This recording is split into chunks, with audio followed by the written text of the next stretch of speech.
This is the all-new Toyota GR GT, and the only way to understand this car is to understand the pain that built it. 最近电动汽车行业有点热闹，大家都在高喊未来已来，但一个现实的声音却越来越响亮。以丰田公司 CEO 丰田章男为代表的质疑者，终于找到了他们观点的支撑。丰田章男不是一天两天这么说，他一直强调全球在基建、供应链和能源结构上还没准备好全面拥抱纯电动车。现在市场的反馈和一些具体数据似乎正在印证他的担忧，所以这事儿得看怎么看，是纯电动车的路线彻底走不通了，还是说整个行业正在从当初那个一步到位的狂想进入一个更务实、更分阶段演化的新阶段？这不仅是技术的考验，更是对整个行业战略的一次重新审视。各位，2024年大家本以为会是电动车全面起飞的转折点，结果呢？没想到整个行业直接撞上了冰山。专家们管这叫电动车的寒冬。好多年了，行业内有个主流观点，你不拥抱电池时代就会被淘汰。但到了2024年底，这笔账普通消费者心里开始算不过来了。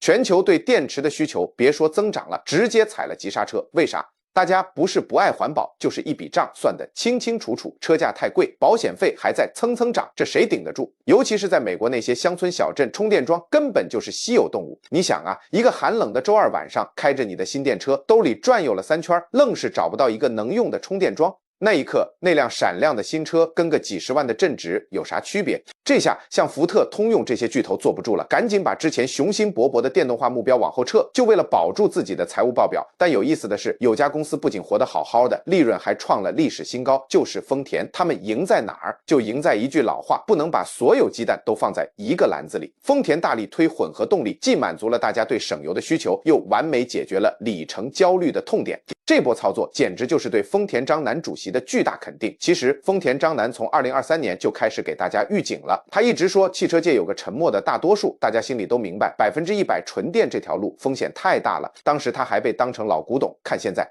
这哪是老古董，这简直是预言家光说不练假把式。看他们在西弗吉尼亚州投了450多万美元升级工厂，新增80个就业岗位，这才是真金白银的投入。当然，这事儿也不能一概而论。在中国，电气化浪潮依然猛，因为有政府和国产品牌在推。但在俄亥俄州的郊区、法国的乡间小路，情况就完全不同了。北美和欧洲的市场开始明白一个道理，在全世界都没准备好之前，硬推一项技术只会留下真空。到了2025年，风向彻底变了，连欧盟和美国的环保署都开始松动，放宽了2035年禁售燃油车的政策，给了市场更大的灵活性。这不就是行业需要的绿灯吗？重新审视内燃机，这直接促成了2024年5月那次著名的发动机研讨会，彻底改变了行业走向。但丰田可不只是开会说说，他们在东富士技术中心正在干一件颠覆性的大事，他们正在打造新一代的发动机，据说它能打破所有传统的物理定律，这才是真正的硬核实力。几十年来，想造一台高性能车，路子一直很野，要快就得上大排量、多缸数的发动机，好像这是个铁律。但丰田这次不按常理出牌，他们直接把这老黄历扔了，搞了一套全新的发动机。这玩意儿体积小了，重量轻了，但劲儿比丰田家任何一台发动机都猛。主要就2个规格 1.5L 和 2.0L。别小看他们，工程师管这叫超高效设计，核心就是把每一滴油榨出最大价值。现在全世界都在要性能，丰田反其道而行之，把发动机做小，这操作相当大胆，但人家有自己的底气，凭什么？凭纯粹的技术实力。这里面最牛的一个点，我称之为10%法则。也就是说，跟现在市面上主流发动机比，新机器在体积和重量上都硬生生砍掉了10%。10%听起来好像不多，但在汽车工程领域，这绝对是个里程碑式的突破。这10%带来的连锁反应可就厉害了，车更轻了，这直接意味着什么？操控响应更快，极限更高，更小的体积，设计师的天花板也高了，引擎盖能做得更低，整车风阻系数就下来了。通俗说，车跑起来没那么费劲了，结果就是油耗更低，跑高速也更稳。但真正的明星是这台 2.0L 涡轮增压。这简直就是个动力小钢炮，我愿称之为巨人杀手。在标准调校下，马力轻松突破400匹，什么概念？以前这种动力都得是 V6、V8 这种大家伙才能给到，还占着双倍的空间。丰田甚至说赛车版能做到近600马力，这功率密度简直不讲道理。这证明了一件事，想获得超跑级的性能，非得在引擎盖下塞个大铁疙瘩吗？跟现在那些又大又沉的电动车电池组一比，丰田这套方案显得尤为聪明，而且丰田在布局上想得更远。这些发动机从设计之初就不是给燃油车准备的，它们天生就是为混动而生。以前很多老发动机是先做燃油的，后来再想办法加电。丰田这套则是从零开始，就是为了和电机小电池完美匹配。这种深度整合让他们实现了稀薄燃烧技术，热效率能做到惊人的近50%。说句题外话，普通汽油车发动机一大半能量都当废热扔掉了，能达到50%，这在业界是开了挂一样的成就。聊技术，咱们得说到根儿上。丰田以前在新技术上确实有点慢半拍，但这次他们彻底换了活法，新生产线柔的不行，几小时就能切换不同发动机或混动配置，以前这活儿得几周。这意味着什么？意味着丰田能跟市场实时互动，需求一来立马跟上，所以这套系统高效得和发动机本身一样。聊了这么多技术参数，听起来很牛，对。但各位请注意，丰田真正要打造的电动汽车杀手，其实不单单是这台发动机本身，那究竟是什么？是丰田给这台发动机注入的一种全新的灵魂，或者说理念到底是什么？一个真正意义上的大转型背后，一定需要一个敢于打破常规的灵魂人物，而这个人就是丰田现任 CEO 佐藤浩二。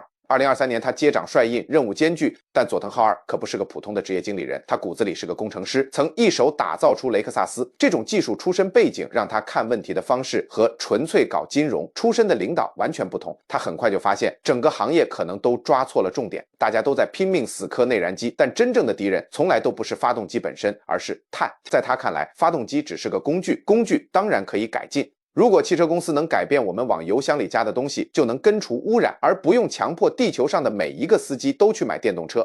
这个想法直接催生了丰田的多路径策略，核心就是一句话：我们不堵一条路，而是让所有通往净零排放的路都能走。这个策略里最关键的一环就是合成燃料，也叫液减 fuel。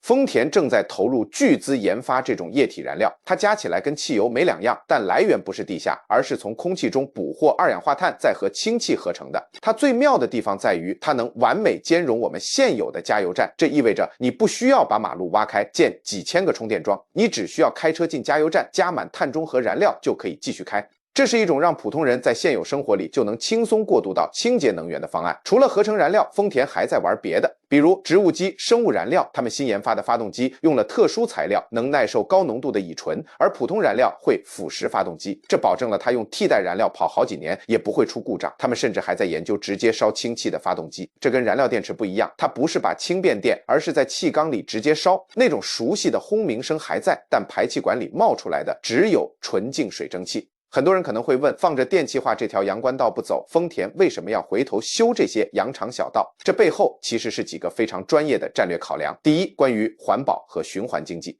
全球有140亿辆燃油车，你不可能把它们全报废，那简直是环境灾难。丰田的燃料中立发动机就为这庞大的存量资产提供了一个清洁的出路。比起造电池要消耗的巨量和开采的矿产，维持并升级现有生产线其实更环保。第二，关于供应链和地缘政治，全球猛推电动车会造成对锂钴这些稀有金属的极度依赖，而这些资源掌握在少数几个国家手里，等于给所有车企挖了个地缘政治的坑。丰田这个路线完全不依赖这些，所以产量和成本都更稳，不怕突然断供或者价格暴涨。第三，这才是最关键的，这不是丰田一个人的战斗。如果只看媒体上的叙事，你可能觉得丰田在逆势而为，但事实上丰田已经组建了一个前所未有的联盟，和他们最强大的竞争对手联手去推广这些技术。那么问题来了，这些竞争对手究竟是谁呢？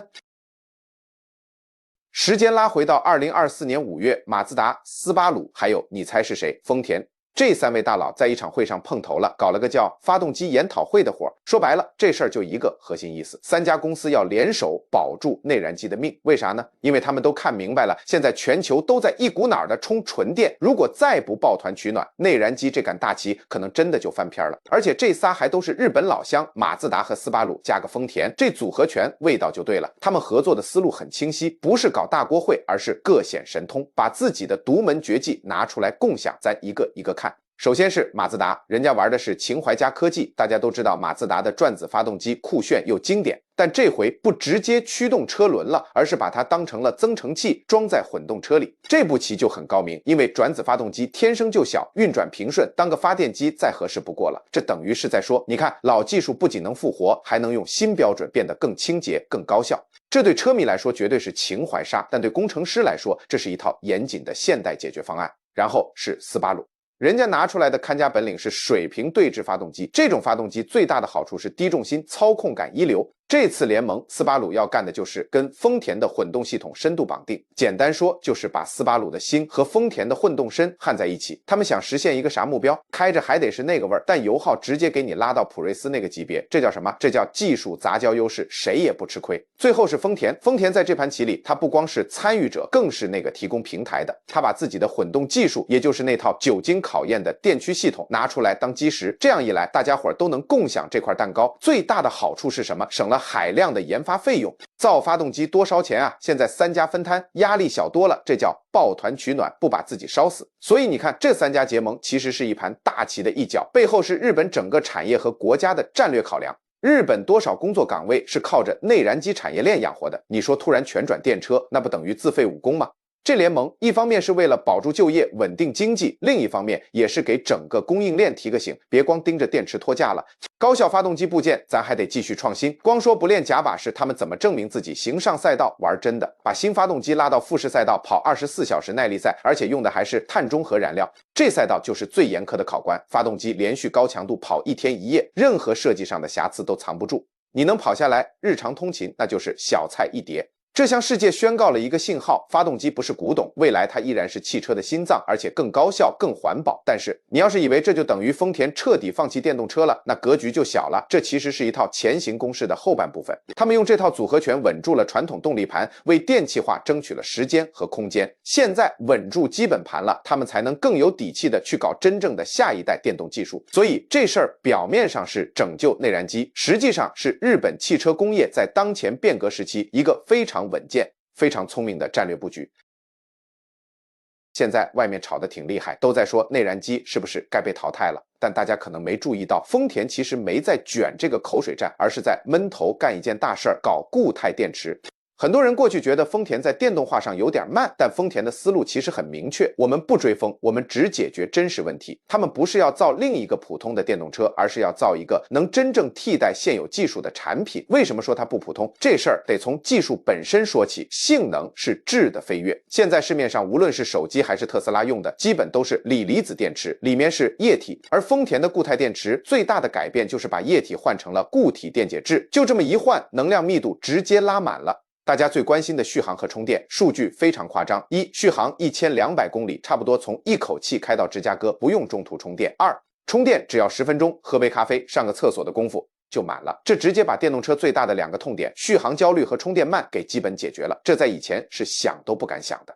安全性是另一个巨大优势，现在的锂电池怕高温、怕碰撞，一旦出问题就可能热失控，也就是大家担心的起火风险。但固态电池是固体，不燃不爆，从根本上就杜绝了起火的风险，这对于家庭用户来说安全感完全不同。也是别人最难搞定的技术难题解决了。固态电池不是新概念，很多公司都卡在同一个问题上开裂，就是充电时电池材料会膨胀收缩，用不了几次就坏了。丰田是怎么干的？他们没有自己闭门造车，而是跟日本出光新产公司深度合作，开发了一种基于硫化物的柔性电解质。这种材料很有韧性，可以拉伸不破裂，把实验室里的技术变成了能稳定生产的东西。当然，目前固态电池成本还很高，丰田的计划也很清晰，2027年开始商业化，先用在雷克萨斯的高端车型上，用它的性能来支撑成本。同时，他们正在日本建厂，专门攻克规模化生产的技术。一旦技术成熟，成本降下来，很快就会下放到像卡罗拉这样的主流车型上。所以你看，丰田现在手握2张牌，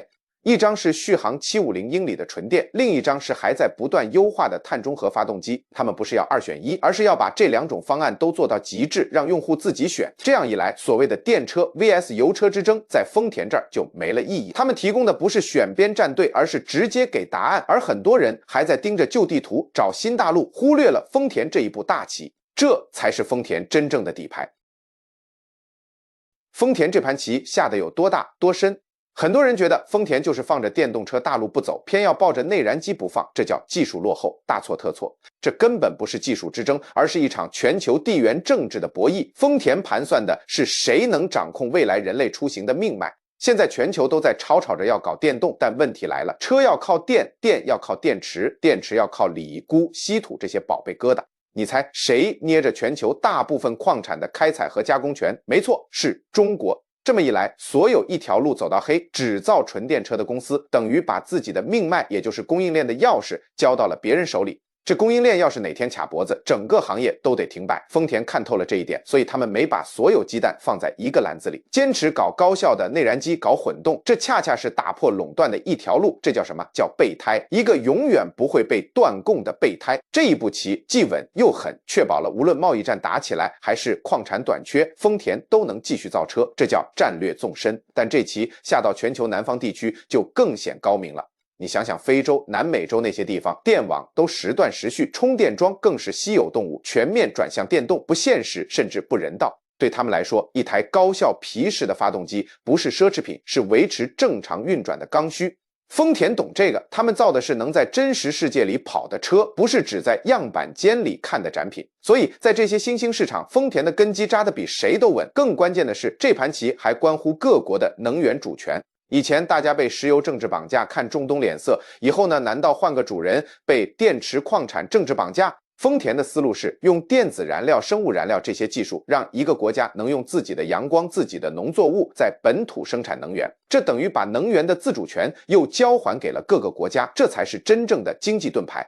老百姓不会突然发现加油或者充电的钱一夜之间翻几番，所以你看丰田最近下的一招就特别说明问题，他们宣布退出欧洲的特斯拉污染信用联盟。什么意思？过去传统车企为了达标得给特斯拉送钱买碳积分，现在丰田不玩了，这说明什么？说明他们对自己这套混动技术的减排能力信心爆棚，强大到不再需要靠对手的恩惠来活着了。这简直就是一记响亮的耳光，打在那些认为只有纯电才是未来的人脸上。再看看他们在美国100亿级投资建新厂，大力生产新一代发动机，这释放的信号非常明确，我丰田不仅要自己活，还要带着我的产业链一起活，比如美国工人。所以你看懂了吗？丰田不是在逆势而为，而是在下一盘多元化、全球化的棋。他不想陷入纯电 vs 燃油的二极管思维，而是要构建一个移动出行领域的联合国。他给世界提供了一个选项，一条可以不受制于人，能因地制宜，能让各国保持能源自主权的路。至于最后那个灵魂拷问，内燃机再先进，真能做到真正清洁吗？这或许是丰田留给所有人的终极悬念。他们的答案或许不在于排气管的尾气有多干净，而在于未来的车是不是根本不需要排气管。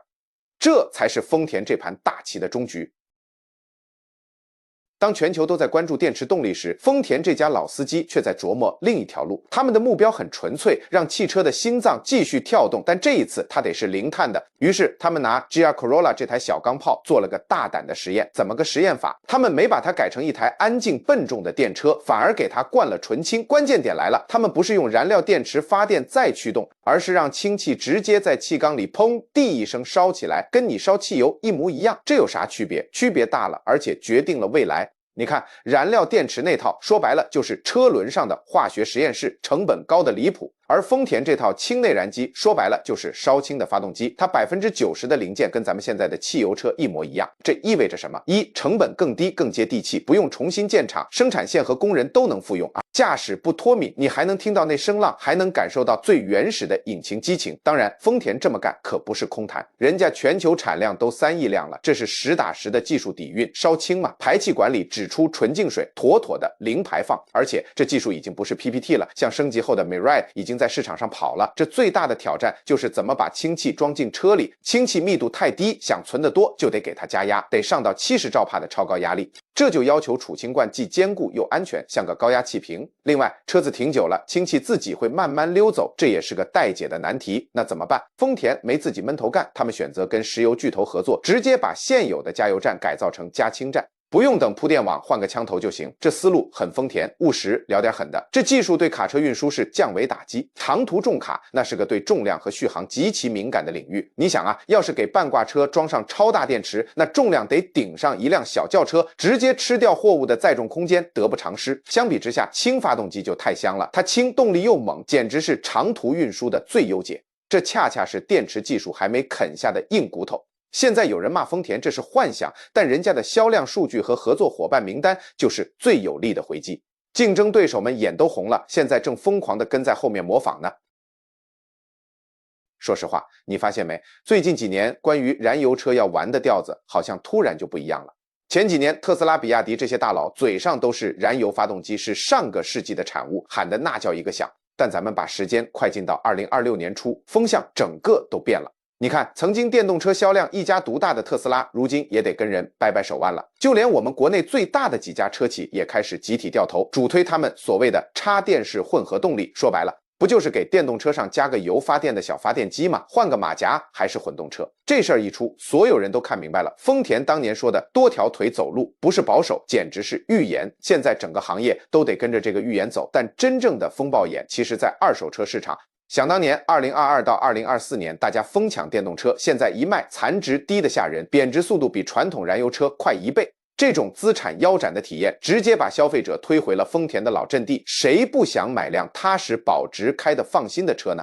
一台成熟可靠、让你心里有底的发动机，这时候就是硬通货。保险公司更是添了把火，你想给电动车保个险，保费贵得肉疼，为啥？就因为那块大电池太脆了，路上随便一块小石子可能就把电池干废了，修起来就是整车报废级别的风险。对普通家庭和修理厂来说，这潜在的巨额账单根本承受不起。还有那些真正让世界转起来的实用主义者，大型租车公司和政府车队，他们的车每天要跑几百英里，跨州跨市，纯电根本满足不了。这时候内燃机的稳定性和补能效率就是唯一的解决方案。丰田凭这手赢得了这些大客户的订单，也俘获了那些执着于机械灵魂和声浪的车迷的心。很多人有个误解，觉得丰田是想搞垮电动车，其实完全搞错了。他们的目标是打破电动车等于未来的舆论垄断。这种平衡务实的策略直接颠覆了华尔街的预期。前不久，分析师们还骂他们是时代的落后者，现在转头就把丰田捧成汽车界的先知。你看他们最新的财报，净利润直接飙升了60%多，金融圈这才终于开始反应过来。所以说，咱们在展望2030年会发现，未来的路跟5年前那些鼓吹的纯电动高速公路相比，可能要复杂和务实得多。丰田的这场阳谋算是把牌打活了。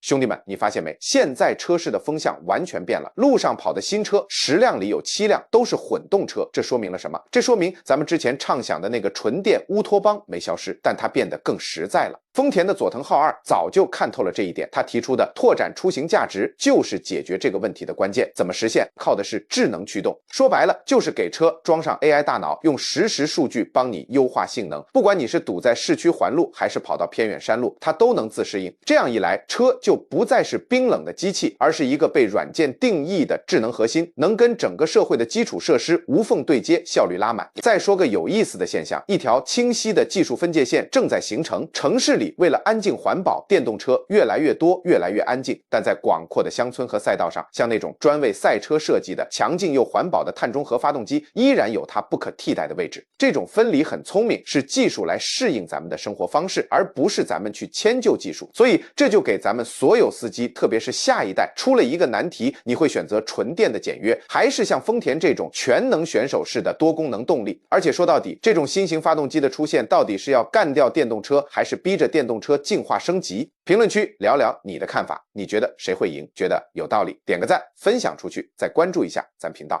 下一段视频我们接着聊。